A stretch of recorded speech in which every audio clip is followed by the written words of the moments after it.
আজ হলো সরস্বতী পুজো।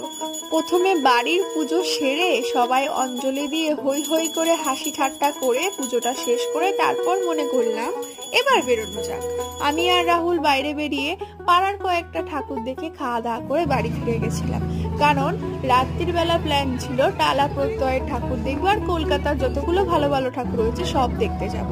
শুনেছিলাম নাকি টালা প্রত্যয় নাকি দারুণ ঠাকুর করেছে, গিয়ে সেটা দেখে প্রমাণও পেলাম সত্যি খুবই সুন্দর। আর তারপরে রওনা দিলাম চোর বাগানের ঠাকুর দেখবার জন্য। সেটা অলরেডি ফোনে দেখেছিলাম যে এত একটা মিষ্টি ঠাকুর করেছে, আর গিয়ে তো দেখে আরো কিউট, মানে অন্য লেভেলের ঠাকুর দেখতে পেলাম। আগে সরস্বতী পুজো এইভাবে উপভোগ করা হতো না। আগে সরস্বতী পুজো আমাদের থাকতো স্কুলে, আর সব খাওয়া দাওয়া থাকতো পড়ার ব্যাচে, কিন্তু এখন কলকাতাতেও বড় বড় সরস্বতী পুজো হতে শুরু করলো, আর ঠাকুর দেখার দিন আর একটা লিস্টে অ্যাড হলো। খুবই ভালো লাগলো।